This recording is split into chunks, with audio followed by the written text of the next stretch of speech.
ፕሬዝዳንት መንግስቱ ኃይለማርያም የሥራ ጉብኝት የሚያደርግ በመምሰል ወደ ዚምባብዌ መኮብለሉን አንድ የመንግስት ምክር ቤት ቃል አቀባይ ገለጸ። የደርጉ ሊቀመንበር የኢትዮጵያ የጦር ኃይሎች ዋና አዛዥና የሄድሪ ፕሬዝዳንት ኮሎኔል መንግስቱ ኃይለማርያም ለ17 ዓመታት የተቆናጠጡትን ስልጣን ጥለው ግንቦት 13 ቀን 1983 ዓ.ም በኬንያ አድርገው ወደ ዚምባብዌ አቀኑ። የዚህን የታሪክ ክስተት የአገሪቱ ብሔራዊ ራዲዮ ፕሬዝዳንት ፈረጠጡ በሚል ስላቃይ ዘገባ ለሕዝብ አወጀ። ከ7 ቀናት በኋላም በዛው በራዲዮ ጣቢያ ለሕዝብ ጥቅም ሲባል ሌላ ብሶት የወለደው ሰራዊት ጣቢያውን ብሎም አገሪቱን መቆጣጠሩን ለሕዝብ ተናገረ። ሕዝቡም ሰማ። የሕዝባችን ብሶት የወለደው ጀግናው የኢህአዴግ ሰራዊት ደርግ ሲጠቀምበት የነበረውን የአዲስ አበባ ሬዲዮ ጣቢያ ተቆጣጥሮታል። ለመሆኑ ከ1983 ግንቦት 20 በፊት የነበሩት 7 ቀናት ሕዝቡ እንዴት አለፈው? 1983 ግንቦት 20 ታሪክ ከመሆኑ በፊት ሌሎች ታሪክ የሚሆኑ ቀናትም ነበሩ።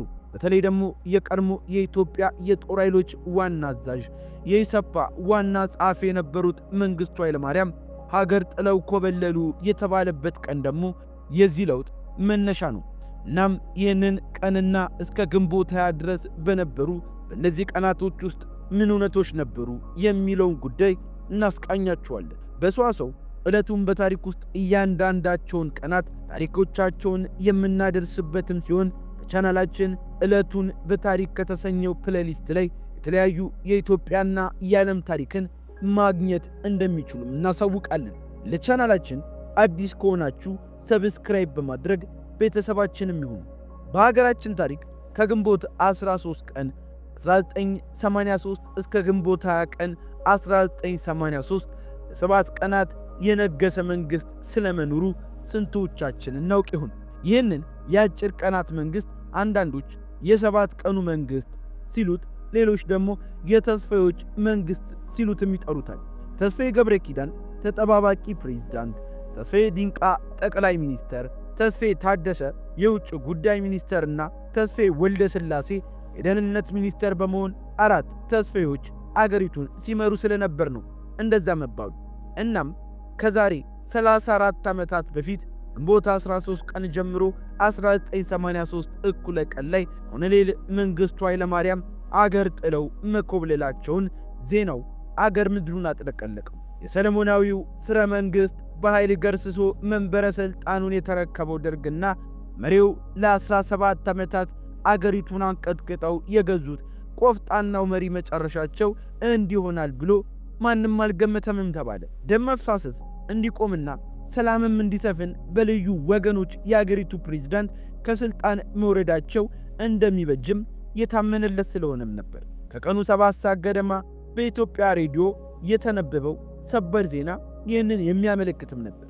የውጭ ሚዲያዎች መኮብለላቸውን የአገር ውስጥ ሚዲያዎችን ዋቢ አድርገው ላለማስተጋቡት፣ እሳቸው ግን እኔ አልኮበለልኩም መሳሪያ ለመግዛት በወጣውበት እነሱ ይህንን ዜና አስነገሩ ይላሉ።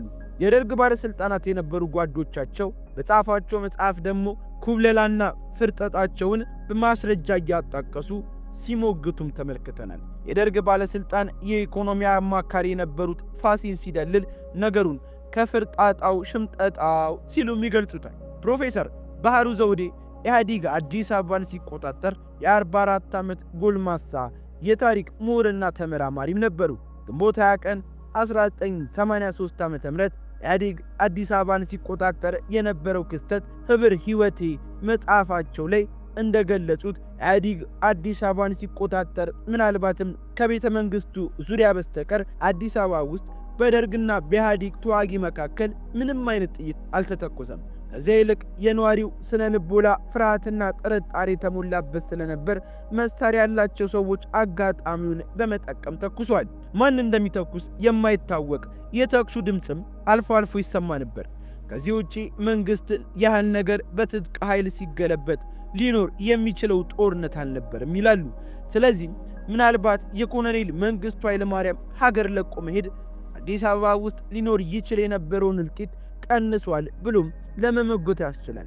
ኮሎኔል መንግስቱ ኃይለማርያም ግንቦት 13 ቀን ከሀገር ከመውጣታቸው ቀደም ብሎ ባሉት ቀናት የነበሩት ሁኔታዎች ኮሎኔል ፍስሐ ደስታ አብዮቱና ትዝታዬ በሚለው መጽሐፎች እንዲያስታውሱናል።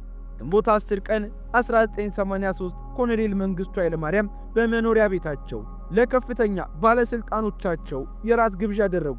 ግብዣው ሲጠናቀቅ ፕሬዝዳንቱ ከዚህ በፊት ባልተለመደ መልኩ ሁሉንም ተጋባዦች እንግዶቻቸውን በራፋቸው ላይ በመሆን በአንድ እጅ እየጨበጡ ሸኟቸው። ግንቦት 12 ቀን 1983 የፕሬዝዳንት መንግስቱ ሙሉውን ቀን የተለያዩ ወረቀቶችን ቢሮአቸው ውስጥ ሲቀዳድዱ ዋሉ።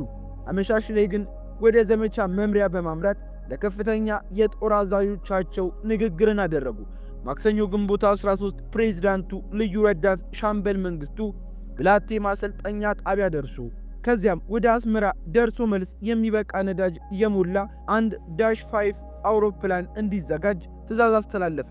በዚያው ዕለት ከጠዋቱ 2 ሰዓት ገደማ ፕሬዝዳንቱ ከተመረጡ አጃቢዎቻቸው እንዲሁም ከሶስተኛው ክፍለ ጦር የመጣ የቅርብ አጃቢያቸው ከነበረው ከሻምበል ደመቀ ባንጃው ጋር በመሆን በኮሎኔል ተስፋዬ መሪነት ቦሌ አውሮፕላን ማረፊያ ተዘጋጅታ ተጠብቅ ከነበረችው አውሮፕላን ተሳፈሩ። ግንቦት 13 ቀን 1983 ዓ.ም ፕሬዝዳንት መንግስቱ የ17 ዓመት ስልጣናቸውን ለቀው ከኢትዮጵያ ወጡ። ግንቦት 16 ለመደራደር ጓድ ተስፋዬ ዲንቃ ወደ እንግሊዝም አቀኑ። በቀጠሉበት 2 ቀናት የወያኔ ሰራዊት አዲስ አበባን ስለከበበ ድርድሩ ፋይዳ አልነበረውም። እርግጥ ጀነራል ተስፋዬ ገብረ ኪዳን ጃንሜዳ ከየግንባሩ የመጡ ወታደሮችን አነጋግረው ነበር። በተለይ ጦር ኃይሎች ሕክምና ላይ የነበሩ ሰራዊት አባላት መትረየስ ብቻ አስታጥቁን የሚል ጥያቄም አቅርበው ነበር። ጀነራሉ በዚህ እንባቸው መቆጣጠር አልቻሉም ነበር። የተወሰኑ መኮንኖች እስከ መጨረሻው ህቅታቸውን ተዋግተዋል፣ አዋግተዋል። ለመሞት የቆረጡ ቢኖሩም ሲሸሹ በተስፋዬ ወልደ ስላሴ በሚመራው የደህንነት መስሪያ ቤት ከድንበር እየተያዙ የተመለሱም ነበሩ። ከቤተ መንግስት ንብረት የሚዘርፉ ሰራተኞችም በዚያን ሰሞንም ታይተዋል። አለቃ ያለመታዘዝ አዝማማም እንደተስተዋልም ይነገራል። ስራ ሳይገቡ ቤታቸው የሚውሉም ነበሩ። ህዝቡን ከሊቀመንበሩ መኮብለል ጀምሮ እየሆነ ያለው ነገር ግራ አሰኝቶታል። የሰዎች ፊት ላይ ግራ መጋባትና ፍርሃትም ይነበባል። ግንቦት 15 ቀን 1983 ዓ.ም በፕሬዝዳንት መንግስቱ እግር የተተኩት ጀነራል ተስፋዬ ገብረ ኪዳን በዜና ወጃ የኢትዮጵያ ሰራዊት የነበርከው በያለበት ቦታ መሳሪያህን ለህወሓት ኢህአዴግና ለሻዕቢያ እያስረከብ ወደምትፈልግበት ቦታ ሂድ፣ ወታደሩ መዋጋቱን አቁሙ፣ ሁሉም ወደመጣበት እንዲመለስ የሚል መልእክትን አስተላለፉ። እሳቸውም ጄኔራል አዲስ ተድላም፣ ሌተናል ኮሎኔል ብርሃኑ ባየ የመሳሰሉት ሆነው ጣሊያን ኤምባሲ ገቡ።